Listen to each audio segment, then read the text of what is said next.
You're listening to the Heroes Power Hour presented by BlizzPro.com. Your hosts, Balrog fan, Zexorus, and DJ Tyrant.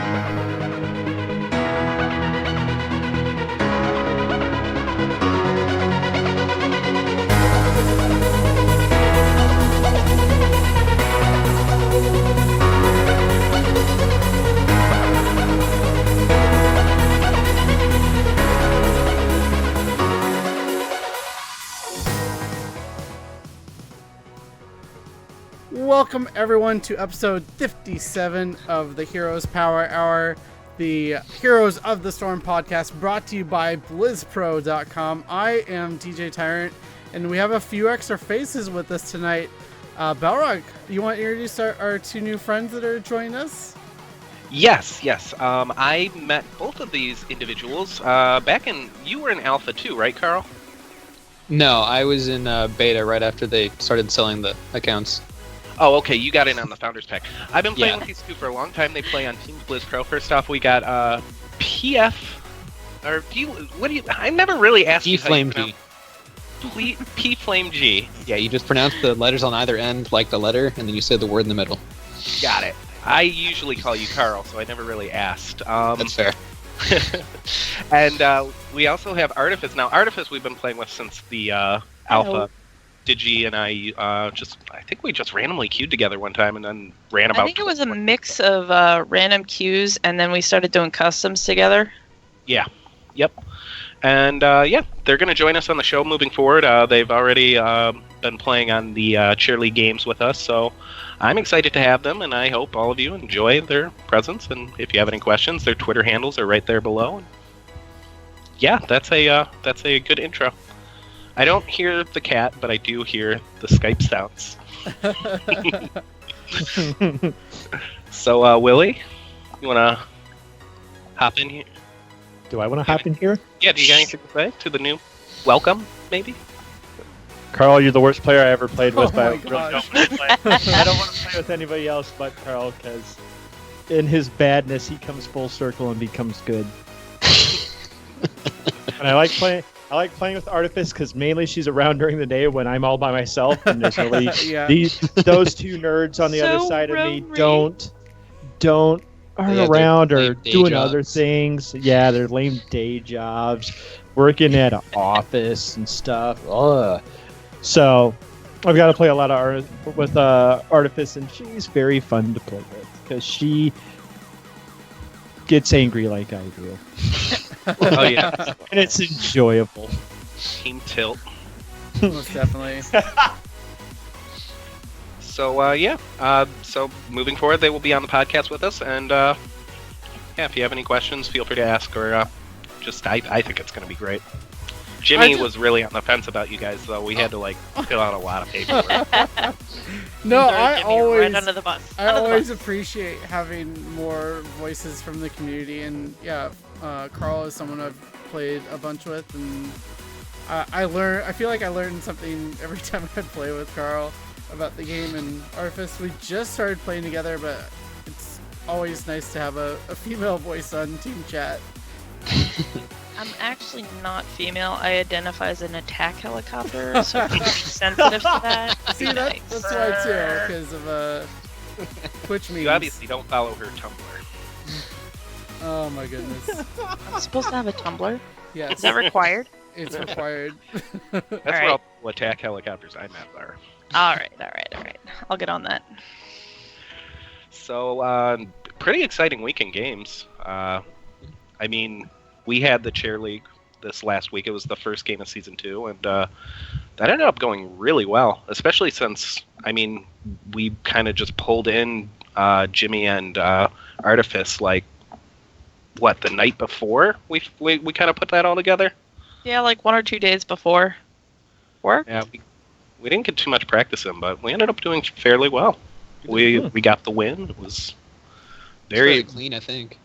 Yeah, we ran the Artifice. You'll probably see her play Gazlo occasionally on the after show. Just those grab-a-bombs were really, really clean, and we executed off of Carl's Reigns of Vengeance on Vala, and it looked really good. I enjoyed having that kind of combo potential. We usually don't get that. So Yeah, it was a lot of fun. I got to actually get punched in the face repeatedly and not die for my efforts. Like an idiot. It would lead to extra kills and stuff like that. That made me happy in my tank places. Jimmy, Yeah. did we lose Jimmy? No, I'm here. No, Back to you in the studio, Jimmy. sorry, I'm like- I'm like doing 100 other Jimmy's things. gone at the same so time. Hollywood, he's transcended speech. Yeah, pretty much. He doesn't need to listen to us when we're podcasting anymore. He just Speak- assumes he can talk. Speaking of Hollywood, though, I literally spent like the past 4 out of the 5 days casting, and I got to cast the DreamHack qualifiers, which was a lot of fun to see, and kind of firsthand seeing the Team Blaze Panda Global drama was a lot of excitement and made Twitch chat extremely toxic, but that's Twitch chat for you. But yeah, having the honor of casting an officially sanctioned Blizzard event for the first time was really cool. So I was very, very happy with it, and I think I really pushed my casting a bit further than I have, because the first day I actually solo casted, which is something I've kind of avoided doing and been a little bit afraid of. So it was good to step out of my comfort zone there, and it's really opened my eyes to this meta and how it shifted. And I'm sure we'll talk about this in a bit, but just how good Kael'thas is after this patch now, and Tehran, like, oh my goodness, she is scary good. Yeah, they've been impactful. I've been seeing them a lot more. Dim stuns. What was it, Jimmy? You told me to start checking out Dahaka. You told Yes. us to start. Yes, Yeah. Dahaka is very good. I'm in absolute full agreement with that. He is something violent. Mhm. He puts in work. Yeah, that pull is so disruptive. It's never fun to lose control of your character for that long. And to feel like, oh god. Oh, yeah. I don't Does, wanna go for the wall. What was the one I told you earlier, Willie? What was follow the Sylvanas and wait for mind control for grab? Yeah, it's kind of like the a janky version of the Cocoon Stitches Gorge combo.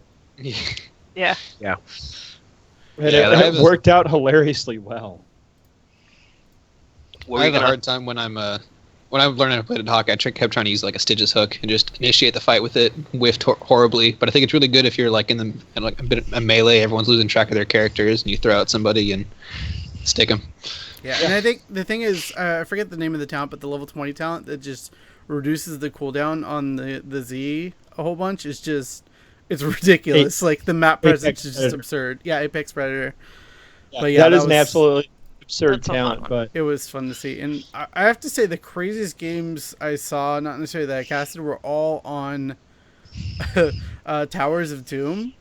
So, I don't know, that game just brings out that map just brings out the craziness in Heroes of the Storm, it seems like. Yeah, and I mean, speaking of Towers of Doom, we can jump into it right now with this patch that came out today. That was one of the more interesting things I saw with the changes to how the temples spawn, and now the 3 altars spawn at once will only occur twice per game, but it'll always be during the 1st and 5th altar events. So right out the gate, you have 3 altars to deal with, and control of the map's going to be very important. Yeah, that actually forces the beginning of the game for a team to already have an advantage, because you're never going to be able to split the altars again. And I do like that they're making it the 1st and the 5th, because there were definitely parts of the game where if it got really late game, it just felt like if you were down, you're like, well, how do we engage on this? It's like nearly impossible to defend all 3 at once. Yeah. This should help with the establishing a level lead earlier on in the game that matters, and not make it like so snowballing in the one direction when you fall behind as well. You can give up those, because it's going to be hard for a team on the 1st altar spawn to control all 3. Yeah. One will probably be contested, and each team will get their own. So I don't know. Quick Match will probably find a way to mess it up somehow. that's true. It could It also will. cause a lot more splits, like more people laning and just getting the bottom one instead of the top 2, and then alternating for the rest of them. The 2, 3, and 4. Yeah, I think that's probably actually a much much more solid strategy, just kind of committing to getting the lane soak on the first one and getting at least one. Because if you It's can go almost up like a. Sorry, go ahead. No, you're right. Jump in. I was just comparing it to temples. Yeah. Yeah. Where someone always stays bottom and doesn't come to the first two. Yeah. Yep, and I think you're spot on there. We'll probably see some of that strategy employed. I think there's going to be a premium on roaming. Teams with a lot of mobility and that can roam in that map as well. Stuns are always good, but they'll be even more at a premium in establishing map control, which is pretty much, I mean, that is probably the most objective-heavy map in the game, I think. Because you can't damage the core. Yeah. Well, Yes. I mean, you can without the towers. Yeah, but And the boss and the mercs, you're not can. going to win that way. You're never gonna death push. Yeah. Right? Yeah, so... I kind of want to see if that's possible. I mean, there A no was tower a game. victory on Towers of Doom. Well, you can do it with. You have to take out all 3 of the opponent's forts, and then Yeah. it just starts taking damage periodically, like one every. I want to say like 5 seconds. I mean, it really it's pretty rapid. It really punishes you if you lose all 3 of your towers. Core auto shot is fun. Yeah. Mhm. There was also a game where somebody just took the one tower and then just got the 2 camps over and over again to walk them up to do core Yeah. shots. Yeah. Because that's Yeah, rapid. Yeah, I saw a game played this weekend that was similar to that, where they just aggressively took the camps over and over and over and pushed that bottom lane just very, very hard. And the comments, I mean, they make sense. They basically say they still feel triple altar events offer interesting gameplay moments that asks team to fight over 3 locations at the same time, but it's not a good experience when a team core's health is low and they don't think they can contest the altars to prevent loss. And that was always kind of a problem with that, because once you fell behind in the late game and all they needed was 1 or 2 more temples, it was problematic. So, Yeah. I'm a big fan of these changes for Towers of Doom. And with the Infernal Shrine, those sounds show up, guys. With the changes to Infernal Shrines, I really like what they did with the Punisher. Jimmy, I know you saw a lot of the Punisher, a lot of shrines over the weekend. What do you think about these changes here? I think they're good for the game. I mean, it gives a little bit more value to these early Punishers, and it'll be interesting to see how if this does actually change how teams start up the game and how much they really value the Punisher now. And that Frozen Punisher, holy smokes, might be a little scary. As the delay between the ice trap spawn detonation is decreased, as players are going to have to get used to that half-second decrease. The root's going to be a little less, though, but the frequency of them is what's kind of scary. Yeah, I feel like you were trapped in that root for a long time, so it's nice to see that it won't be as easy to get hit and it won't be as punishing when you know what I'm trying to say. Yeah. So I threw everyone a curveball because everybody wants to talk about Tracer, and I just jumped right into maps. Everyone's favorite topic of patch notes. Small I don't changes know. to Those maps. hotkey changes are pretty fun. Yeah, they're relevant, especially for the new hero Tracer. Oh, yeah. I haven't got a chance. I didn't buy Overwatch. I know Zex and Artifice. And did you get Overwatch, Purple? Yeah, I did. Okay, so all 4 of you have Tracer. I'm the only one without. So I I'm just don't going to have sit Tracer. quietly in the corner while you guys. No, Jimmy's. Oh, never mind. I pre-ordered. Oh yeah. I pre-ordered the physical, so I don't get it till whenever That's right. Overwatch launches next month. So whatever, it's okay. Buy next week, right? What was that? You can buy her next week, right? Yeah, but Just like why $10. waste that when I'm gonna get her for free next Oh, month? that's true. Yeah. I don't know. I might still actually just buy her outright, just because I'd like to have access to her. And Worse. yeah, so I'm doing a little thing that Twiz used to do. I'm actually changing the screen so that we can actually see Tracer in game now. So those of you viewing the video and on the live stream can see what we're talking about a little bit. Sorry, podcast users, but we'll explain as much as we can. I did try Tracer out, because you can go in and try Tracer out even if you don't currently have access to her, and she's very squishy and very, very fast. And I put on the for the blink, I put quick cast on for that, and that seems to be the way to do it. Yeah, you blink so frequently, and trying to use your mobility and have a delay on it is pretty. It's hard to dodge things when you add an extra layer to the response time. Mm-hmm. What do you guys think about the ultimate being available from the start of the game, basically? I think it's good. Makes a lot of sense. Yeah, it makes sense. It makes sense for Overwatch, and it doesn't do enough damage to be game breaking. Mm-hmm. What is the cooldown on that thing? Isn't it like it's however fast you can charge it? They're bringing that mechanic over from Overwatch, where your ultimate charges when you take damage and do damage, and yeah, its the ability is slowly charged over time by dealing damage to enemies with basic attacks and melee. So that just depends on how fast you can build that up. It seemed like it wasn't too often. It felt pretty relatively balanced to me, but I also haven't had any real in-game experience playing Tracer yet. I've played against Tracer in a Hero League game, and her damage is scary. That's all I'll say. Okay. Yeah, so it sounds like it functions much like Sonya's Rage does, just directly correlated to her. Yeah. Zax, you've been surprisingly quiet for how hype you were for Tracer. Just go ahead, man. Just let it out. I know. Well, the thing I like about Tracer right now is she is actually a high skill cap hero. And her mobility is absolutely ridiculous, but if you're not good with her, if you're not good at utilizing her blink effectively and her recall, you're going to get blown up really quick, in a hurry, 100% of the time.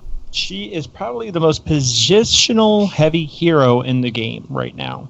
And it's not like sit back and launch orbs like Li Ming is. It is get in their face, get your damage in, get out safely, so on and so forth.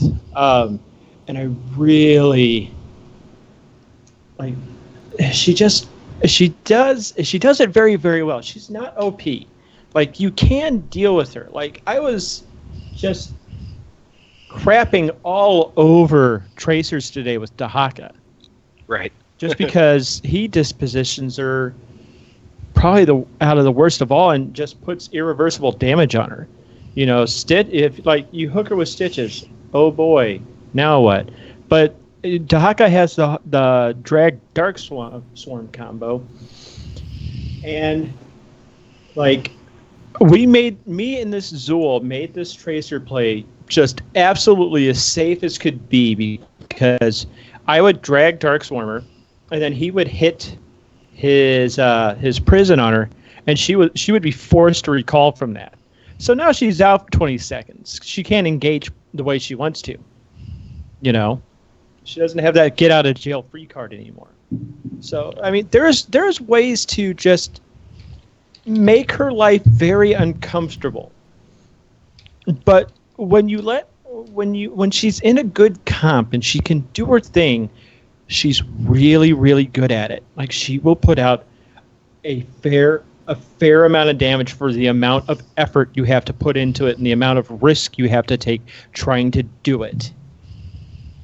Yeah, and I mean, I could tell by her playstyle when I first tried it, because I did a little bit of a try mode, and it just feels like that her ability to maneuver is going to take some time to get used to. She's not a character for me. I would be like crazy, and someone like Dahaka or anyone who could interrupt what I was trying to do while learning the character would just absolutely drive me bonkers, because I couldn't. She felt hard enough to use. I'm not used to getting that close and personal for a range character who's squishy. Like, I will stand up and applaud anybody who gets really good with her, because I think it'll be really fun to watch, especially some of the stuff shown off in like the trailer where she was like teleporting, baiting in a butcher and teleporting around. Obviously these trailers are highly staged to show off the characters and how they look, but there definitely seems like some really cool potential there. Yeah, there honestly is. I'm kind of sad that I won't get to play her like in the competitive setting just because we have Carl. Yeah. and we have Digi. What's Digi doing? What's Digi doing? But inside jokes. Yeah. But like she is a lot of fun. She's the play style I like, having played a lot of Chen. The whole high mobility, get in your face, put damage down, and man, just do your thing. But yeah, I really like. She's so good. She's fun. Elena threw a murky in there. She is. She is murky with a gun instead of a bubble. What she is. I have not heard that comparison. You're gonna have to. She is what he said about her mobility. She's an escape artist, and the games that I got to play with her today, her recall can cancel Pyroblast. It can cancel the living bomb, Butcher Charge. It cancels everything. She also has the ability to leap out of things that are dragging her in, including he said the Butcher Hook, but also things like if Dahaka doesn't get you, you can escape everything else. But at the same time, she has the ability to get back in and then recall back out, and everything clears off again. Wow. So yeah, that the way you say that, murky players will probably feel a little bit at home being used to using the bubble in those situations and whatnot. Just the thing I will say, and makes me, it was the first thing I tried, and it made me really sad when it didn't work, is you cannot hearth back and then recall to the spot where you hearth from. No. But you can recall the dragon punt. If the dragon punts you, you can recall that. Oh, that's pretty cool. Yeah. I was very, God, I was really hoping that would work, because that would lead to some just absolutely sick, nasty plays. You know. So it would, but it's pretty strong to have that kind of thing on a basic ability. Yeah. Like there's a reason they don't have the heal until level 20. Right. Yeah. And it's a 24-second cooldown, and like the comparison.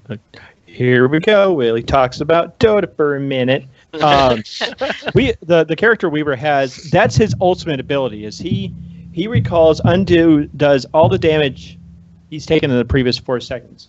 One of the gimmicks was you would die, buy back, immediately time lapse, and you would be in the spot where you died, and you'd be right back in the fight.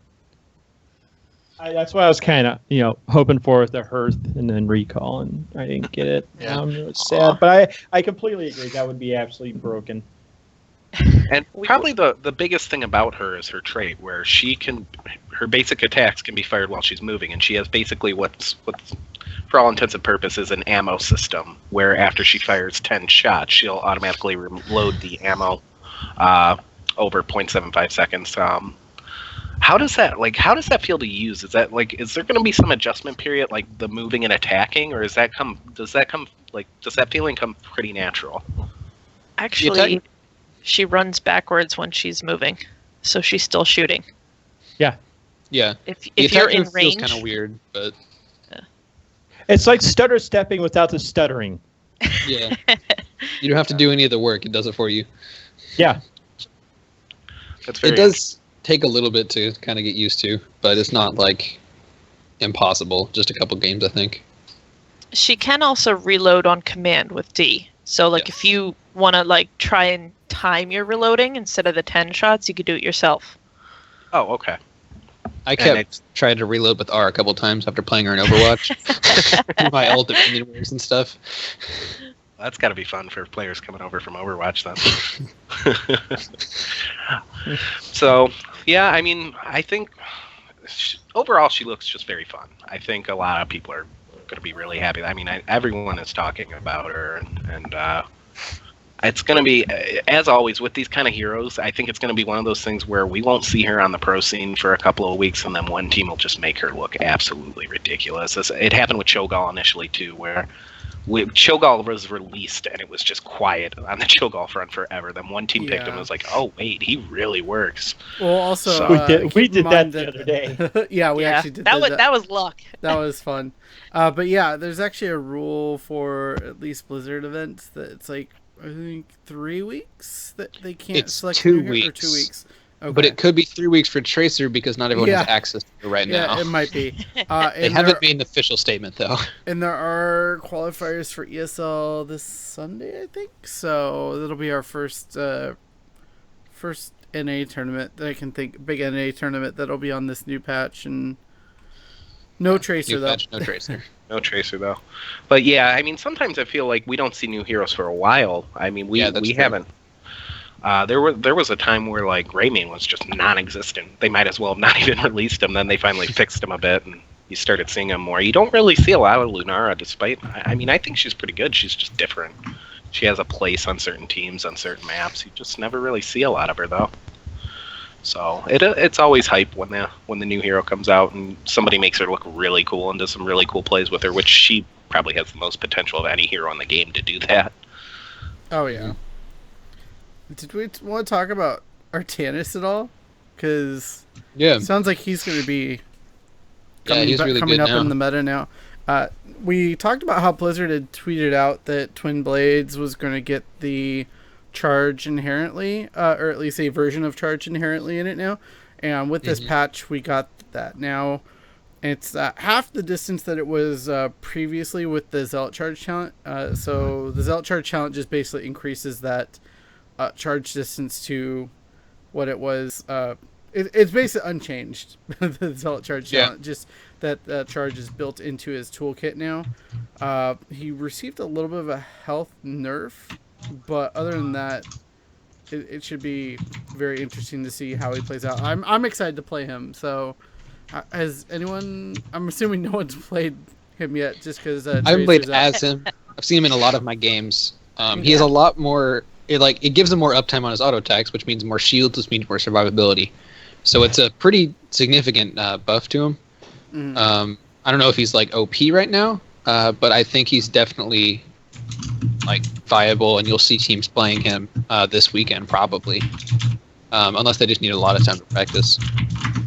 Yeah, I mean, with a change like that, it definitely helps the intended purpose of all of his abilities. Yeah. Zex, you I look like did I cut you off? No, you didn't cut me off. Good stuff. Yeah, it's okay. I haven't gotten to mess around with Artanis that much, mainly because I've been playing Dahaka, and that's a pretty even matchup. Depends on how much essence I have, and if I've taken adaptation or anything like that. If I take adaptation, typically I can win that matchup. But like if I go isolation or something like that, it's a bit harder. Because basically I don't have that second health bar.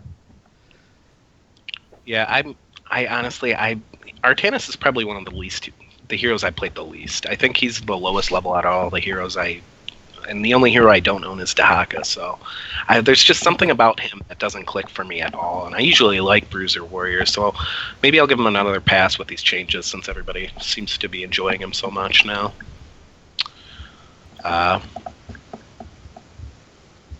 Jimmy? I think that's kind of it. I mean, there was a lot of other bug fixes and stuff. Oh, the other thing that I noticed while playing was you can now mute a player's ping. Yes. So that is actually nice if you have someone being exceptionally obnoxious with that and not helpful with it. So that's good. I like that. Yeah. The other thing they changed, the draft lobby, you can hover, you can put your mouse over people's hovers and it'll show you their name. So if you have no idea what skin that is, it'll tell you. And then it'll gray out if they're not level 5 or anything. Because previously I had one guy who was trying to last pick Rhaegar and he didn't have him level 5. And so it gave him Raynor and we had no support that game. Oh. Ooh, that's rough. We had one of those. That shouldn't happen anymore. So that's good. And I just want to say it's clearly my job that I did talking to Browder at Heroes of the Dorm. I was like, you need to fix this, and he went and fixed it. Yeah, Not really. This was all you, Hollywood. Definitely. You dropped the hammer on Browder and let him know what needed to get done, and here we are, less than a week later. Yep, good job, Jim.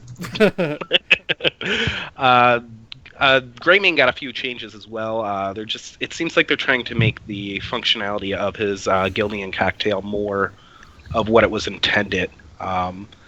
Basically, with this new quest talent. Do we even play Greymane? Carl, you play a little Greymane, right? I've been trying him. I haven't had a ton of luck. I think that's partially because I think he's much better in coordinated play than in tier league and stuff. But they just changed it from a flat kind of buff to a talent quest, which the developers seem to like. I think it kind of rewards good play. So yeah, they basically said what they want intended Gilnean cocktail to be is something that can poke the back line with the splash damage, and instead that talent was kind of just turning it into a nuke. It was just a lot of damage all over the place. So. Yeah, he remains one of the more interesting heroes. I every now and again, I almost never take him seriously, and then one guy just plays him. Yeah, the thing is, he's picked all the time in competitive right now. So I'm interested to see how this change will affect him at all, just because so much of his damage is coming from the Gilnean cocktail now. Yeah, as it is. So yeah, we'll see. And there was in the bug fixes that kind of makes this like a big buff, I would say. Sylvanas' mind control will now properly cancel abilities that are being channeled by the target, such as ETC's Mosh Pit or Lily's Jug of 1,000 Cups. That kind of puts that on that ultimate on a whole new level. Yeah, it really does. Having the ability to cancel something like Mosh Pit, basically, is... Or you could just take Wailing Arrow. Yeah, but that's a functionality you were giving up to get mind control, and now you're not. Yeah. There was also a fix where they had the Sylvanas would mind control each other, and the effects wouldn't stop. They would be glitched out. They fixed that. That's amazing. Yeah. I did not. Against certain comps, I think mind control would be fine, but Wailing Arrow still give you the choice of talent just because it controls more than one person. Mm-hmm. At least it should if you're utilizing it properly. Yeah. Whereas mind control is just straight up one person. Good luck. I think mind control does a better job of taking care of teams that are heavily reliant on their support. I think mind control is a pick for someone like Lily or someone like Medic. Because they're comfortable just staying completely out of the action and keeping the team completely topped off. And mind control has the range and power to completely disrupt that. And obviously, with them being so squishy, them losing control of their character for even a short amount of time usually can result in a death. Mm-hmm. Yeah.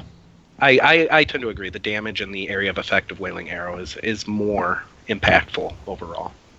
But it's nice to know that this will cancel something like Jug of 1,000 Cups. You won't take her. She'll still be healing her team. Yeah. So. And also quickly, we didn't mention, but there is a hero trailer for Tracer, and it's freaking awesome. Might be one of the best ones they've ever done. I was super happy to see that. And yeah, is that a frog? Oh man, yeah. If you haven't seen it, you just mute the podcast and go see it right now. I don't even care. Go watch it and then come back. But yeah, it was really fun to see that, and hopefully they'll have more going forward. It doesn't surprise me that they did one for Tracer because of how iconic she is from Overwatch. So no huge surprise. It's about time they did more of them. Mm-hmm. Yeah, I didn't realize how much I missed them until I watched this one. Mm-hmm. And her personality, Tracer's personality is really apparent in the trailer, which is cool. It gives you a connection to the hero. That's what was always fun about these trailers. It was justifying why they were there, and her whole just oh yay, this is fun. I love being here. Yeah, I think that was one of my favorite parts because that was really a throwback to the Overwatch reveal trailer where the kid in that goes, yeah, this is awesome, and she does the same exact thing, same exact pose. So it was nice to see that. And then I don't think they've ever done this before, but they really teased at the end either a skin for Nova or Widowmaker coming into Heroes of the Storm. I mean, my money's probably on a skin since we already have Nova, but I mean, anything's game at this point, really. It would work well as a skin. Blizzard just loves the cheese down and watching the rats scurry, man. They've had some teasers before. Usually we don't notice them until later because they're just like really subtle. So this is probably the most blatant one they've done. Yeah. The other one they showed, do you think they'll ever release bikini stitches on a whole level? Yeah. I've always wanted that skin, but man, I'm a 31-year-old man. Plushies aren't really my thing, so yeah. Spending money on it just to have a skin in game, it makes me feel a little dirty. I need that to be able to be bought in game. Yeah, we were talking about it at Dorm because they were giving a bunch of them away, and we were like, yeah, it's a $40 skin that comes with a plushie. Yeah. Yeah, I can't really say players who want that stuff though. I can't really say anything about that because I just spent $60 on a hero. Pre-ordering Origins. Yeah. But she was worth it. She is a lot of fun. Yeah, it's going to be very fun to see her come into the Nexus. What else do we got here? There was some small changes to the shop. Butcher's down. That new MVP Black mount is now out. And I know Jimmy and Carl were kind of discussing this a bit with the pricing on it and how the money's transferred over. I didn't really... Could you explain what they're doing with this? Because I didn't... Carl, you want to take he's that? getting a cut of them. Sure. So when BlizzCon was won, there was a Cloud9 mount that was 5k gold. Which is cool. And then MVP Black won the Spring Championship, and this mount is $5. But a cut of that is going to the team. They didn't tell us how much, whether it's like $4 or 4 cents. But it is cool. We get to kind of support the team that won, rep their colors, and also, give them an additional reward to the 200,000 or whatever they won for being first place. But it is cool. It just I don't know. You could take it as, well, what happened? Why can't I support Cloud9? Or I can't get the, and I have to pay real money to make my collection of Nexagons, or, changing things will always be kind of a mess. Yeah, people complain about anything, They'll argue and complain. That always happens. It's just, I like the idea of the fact that basically it's kind of, I've never seen like a company work so closely with its pro teams in that regard. Yeah. I've never seen a company go, good job on winning, by the way. We're going to make a mount just for you winning that's catered specifically to your team, and also you're going to get some of that money. Like that, that's like a new level of partnership between the players and the developers that, I mean, it really rewards you for playing this game well on the pro scene. Yeah, it's interesting. I'd be curious of what the split is. I don't think they said like how much the team is getting versus like Blizzard getting a cut. I would guess it's probably like 50-50. But yeah, it's just interesting that MVP Black gets this and Cloud9 was like, oh, you get a nice mount, but people just pay for gold in it. Exactly. I hope they give them like some gold for their accounts. Although they probably have everything unlocked. You get a cut of 2k gold every time someone buys a Cloud9 mount. I don't think they were too sad about winning the championship. So. Yeah. I think Cloud9's doing just fine. And I mean, I'm sure this money's nice, but I doubt MVP Black's gonna be showing up to events in private jets now and everything. So. What I find interesting though is there's no color variations, at least yet. So there's just one color for it right now. But they did add the color variation to add the Asmodunk skin, right? To represent the. Yeah, they told us they'd be making the third tent representative of the winners of Dorm, and they just implemented that. I think it was maroon and gold. See. Yeah, for ASU. Yeah. Yep. So that's pretty cool. I mean, I like the idea of them doing stuff like that, like tying in the results. I always like when they do those sales too, like, oh, everything that the champion team used is on sale this week. It's very cool the way they support the pros. The mount itself looks. I mean, I like those hexagonal mounts. I think they're pretty cool looking. Yeah, I like the look of them. So I've been using the Cloud9 one a bit. So I got my Vulture and stopped using all the. You're like, I put so much work into obtaining these.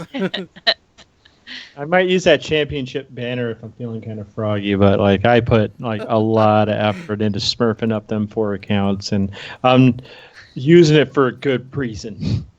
There you go. And the pig. You got the pig. You. That pig was awesome. You should use Money it more. pig. I could have like 30,000 gold right now, but no, I've only got like 10,000 right now. I could have- Because What would you do Artifice. with it? You already own Tracer. 40,000 if I didn't buy all the gold sync mounts that they came out with. Because I got the doubloon too when that came out. Yeah, we talked Jimmy into the money pig one night as well, so you're not alone. Yeah. Does anyone have I'm gonna get the game out. There's just this Elven Fates bundle. I haven't seen what it is exactly. I'm gonna pull that up real quick. All the elves in the game. I think Kael'thas and Tyrande and All these stupid trees. the basic one is Kael'thas, Malfurion, and Illidan with the Betrayer, Malfurion, Shando, Illidan, Stormpunk, Kael'thas. And then the ultimate one has Lunara, Tyrande, plus Sentinel and Warden for them. Okay, so it's a pretty big bundle. I mean, they've been cranking these bundles out lately, and they have. I just noticed I own everything in that bundle already. Great. I own most of it. I can get 3 skins for $11. That's not bad. That's pretty good. Yeah, mine's 4 skins for $17, and then that's what's really cool about these bundles. Because if you have these characters and you like some of the, if you like the bulk of the skins that are there, it definitely saves you a lot of money. It does. The ultimate bundle is 50% off, and the Elven Fates is 29%. That's odd. I guess they wanted to do an even-ish number. I never understood how. Because mine will just be like, oh, and for $3 you get 16 things, but then the next week it'll be like, $10 you can get a skin. Yeah. I'm sure there's Blizzard math involved that is above our head in pay grades. Let's see here. Not really much else to cover in the patch here. There's just, I mean, it was just the matchmaking. Actually, I knew there was one more thing. Basically, the matchmaking system now will account for each player's hero level in order to better define the match quality and calculate win probabilities more accurately. I think that's a really cool feature because there are times where I'm very hesitant to pick up a new hero because I know I'm like going to be thrown into a murderer's row of people and they're all expecting me to be great with this hero. It's like, dude, he's on level 1. Chill out, all right? So you'll probably play when you're learning new heroes or playing your lower or lesser used heroes. You will, yes. Yes, like all of them. But I think this will be a lot of fun for using new heroes. I lost my train of thought. Thank you, Willie. Why are you blaming me? I didn't say anything. It's rude to blame the new people on the first day. So, is there anything else you guys wanted to cover here in the patch? I don't think so. I don't think so, yeah. No. Bug fixes. Always. All right, cool. Anyways. We were in actually I think it was Carl that brought this one up with the what's hot on Reddit this week. He put out a thread to keep an eye on, and it ended up blowing up and being one of the more popular ones last week, and it's should Heroes of the Dorm require full-time students to be eligible next year? This is just, I mean, there are about 1 million roads to go down here. I saw a lot of good points being made for both sides, and I mean, since you brought Carl, why don't you probably paid attention to this more than most. What did you see? I'm sorry, I was trying to link it to chat and failing. Did you explain it, or did you just bring up the title? Wait, what? I missed your introduction. Should I just talk about it? Oh, yeah. Just saying, more since you brought this thread. Okay. Yeah. So, one of the players on ASU's team, ASU, the one who won, attends another university full time. He was on Team Blaze with 2 of the ASU members, and now they're on, I think, Panda Global or something. He wanted to, I'm assuming he wanted to play with his friends, and he wanted to have a good chance of winning. And so the Blizzard rules just said he needed 1 credit hour.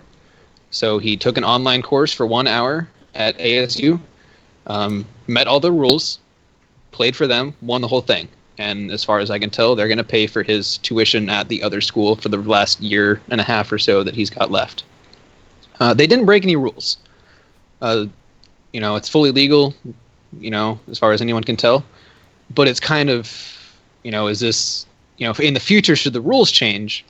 Because he kind of just exploited it. He's not really an ASU student. Right. And should that tuition have gone to an actual ASU student, and can it be applied should it be applied to a different school and all that? What I took away from looking through this, it really, it's gonna allow the pros to exploit the system. Obviously, if they're sponsored, they have the means, and if they want... Because Heroes of the Dorm is big coverage. It is on ESPN. It's in everybody's faces. It's... As far as esports and ESPN goes, this is their biggest event right now. Mm-hmm. And it plays out like March Madness, college brackets, people spending money to go to the show and see the spectacle of everything. So teams that have sponsors, they're going to want their players there the best they can, and I think this is definitely something that Blizzard's going to take a look at as far as the pros being able to exploit the system. Because if I wanted to go ahead and enroll in an online class for Michigan or something, it's not a big deal. I'm not a pro, So it's nice for the casual people who want to try and get in there and say, hey, look at me, I can play this game kind of well. Do you guys want me? But yeah, it's with the pros. Yeah, it's really just. Yeah. I had taken a stance early on where I'm like, if it's for college and they're pro players, who cares? This is their chance to make money. But now it's with being able to do that, that's kind of, I don't know, feels bad, man. Yeah, I feel like there should be at least a 6 credit hour or something limit. 1 is pretty minimal, right? If you're at least taking, really you can make it full time, like most college tournaments for 12 hours or something. But even 6 would be no one's.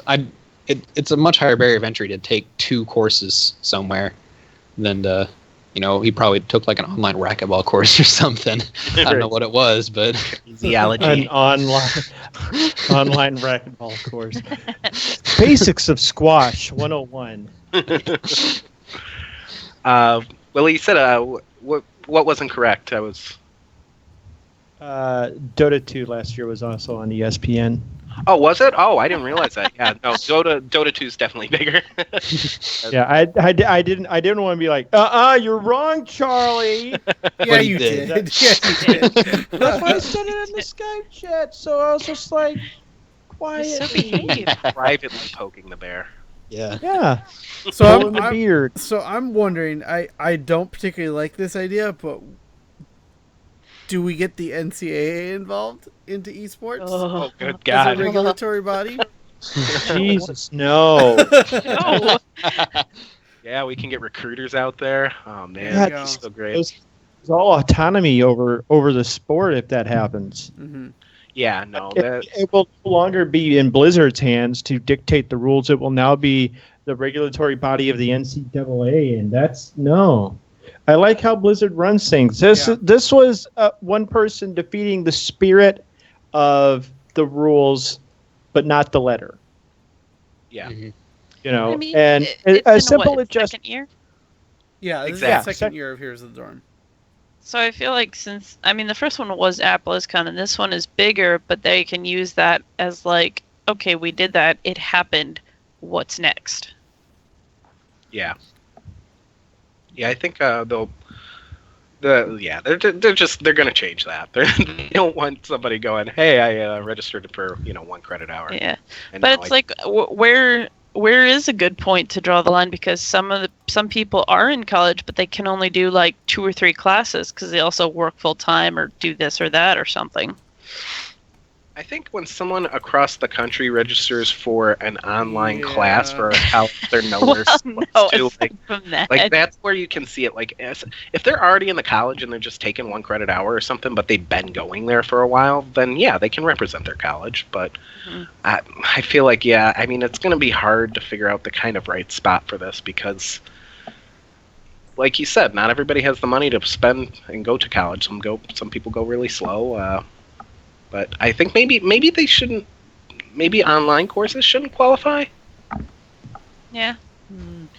You could, like I said, you could do like a 6 credit hour is reasonable. Like, I mean, I know it sucks those who are only taking like 3 credit hours, but most of those are like, I'm also working a full-time job, and do you really have time to be in school and working a full-time job and practicing for dorm?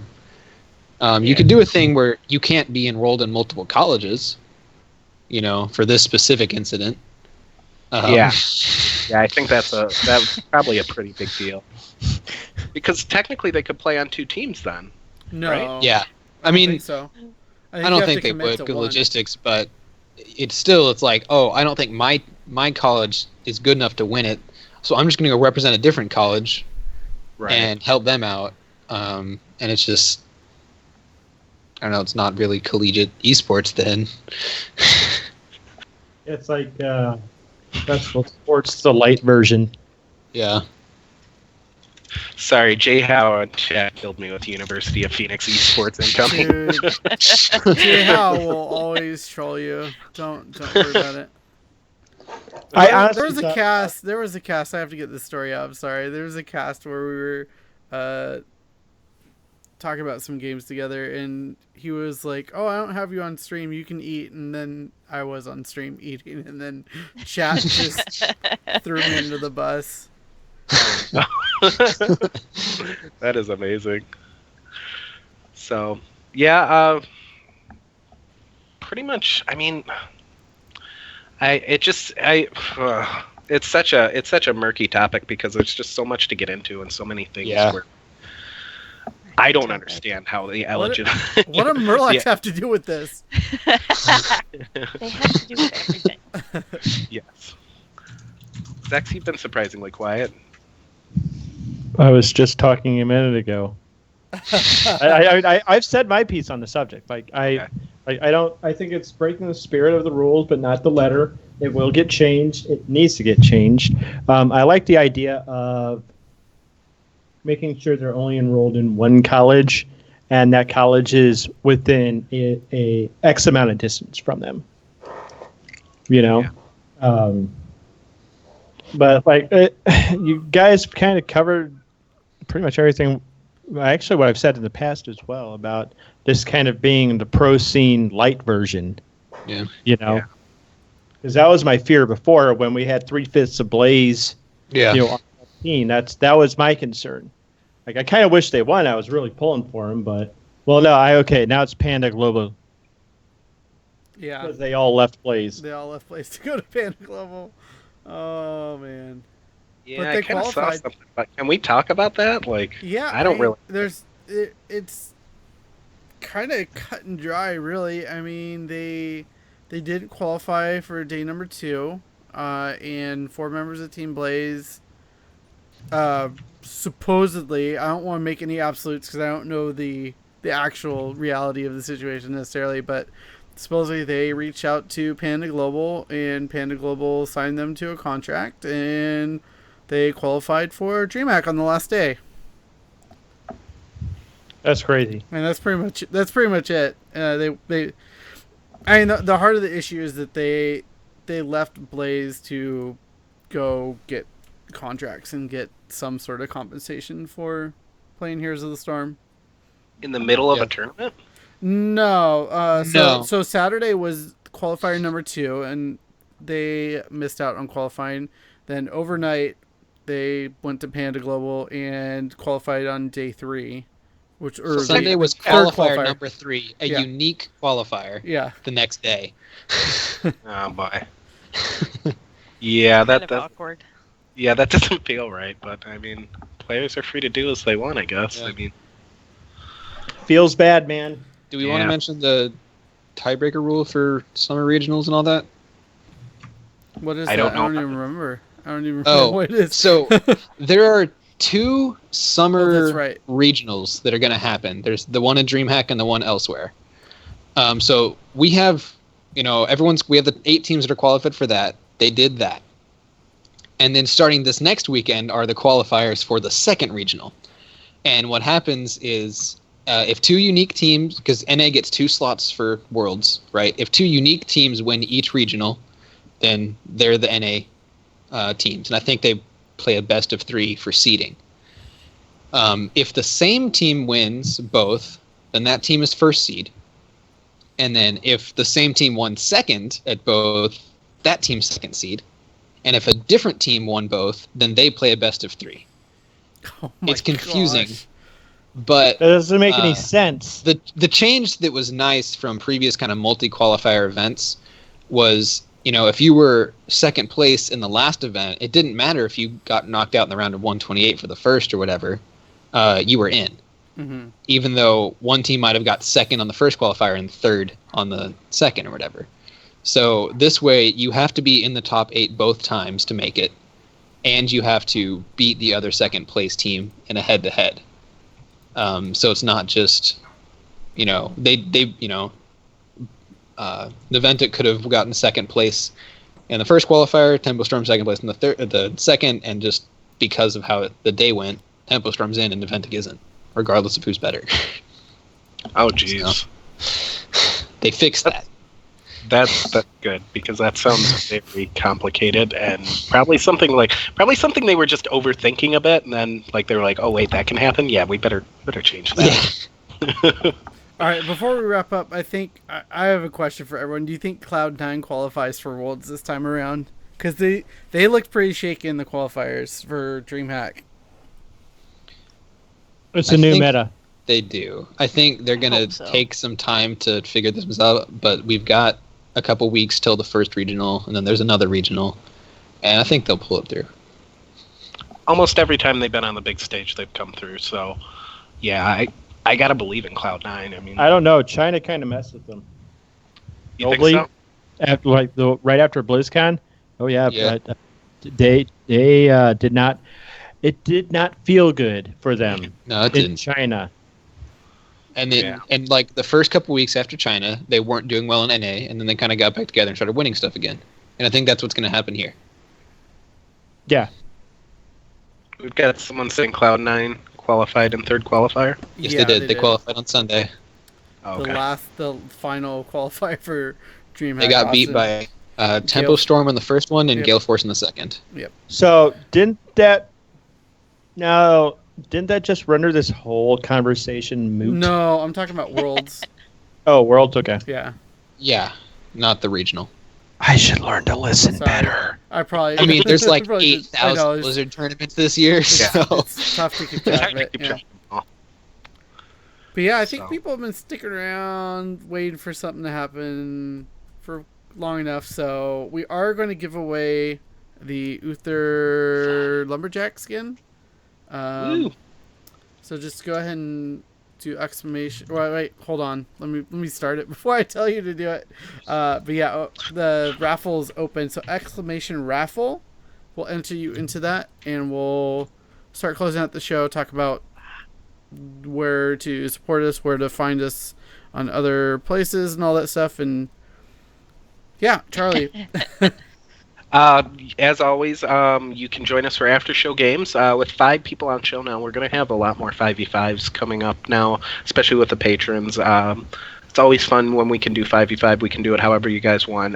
Patrons always have priority. And if you want to become a patron, you can go to patreon.com/heroespowerhour. This always helps support the show and the assorted costs that come along with running a weekly show. Now we have 5 guests, so hardware issues, whatnot, pops up. We use that money as kind of a safety net so we can continue to bring you this weekly train wreck. If you want to go to heroesofthestorm.blizspro.com, you can check out all their content for Heroes of the Storm. Willie usually writes up builds. We have our resident Alebeard. He pumps out about 4,000 articles a week, 5,000 articles a week on strategy. Like that. Yeah. That dude writes. But his strategy articles are always amazing. You can learn things from them no matter what level you play this game at. He knows his stuff, so I highly recommend going to heroesofthestorm.blizspro.com. I want to thank Artifice and Purple Flame G. You guys were really, really great on the first show, and I'm glad that you joined us, and will be joining us moving forward. Yeah. Oh, yeah. Say it, Elena. You brought it up. That's your story. Tomorrow, 7 p.m. Pacific, 10 p.m. Eastern, BlizzCon tickets first batch are on sale. Do not be 10 seconds late. They will be sold out. Saturday is the second batch. Yep. May the odds be ever in your favor. Your favor. Yeah. And always, for the podcast listeners, if you get the chance, we do record live on Twitch, twitch.tv/BlizzPro, Tuesday night, 7 p.m. Pacific. And we do put up the VODs on youtube.com/BlizzPro. And we're in all sorts of different podcast places now. We're on iTunes. We're on, I believe, Stitcher. And also now, we're on Google Podcasts. It finally launched 6 months later. So... Woo! Yes, thank you everyone for subscribing and listening to us and your support. And everyone in chat, thank you so much. We will be closing the raffle soon for the Uther skin, so make sure you get your exclamation point raffle in there. And just a reminder, if you don't own Uther, you do also get the hero as well as the skin. We should do a Rhaegar raffle for Shadow.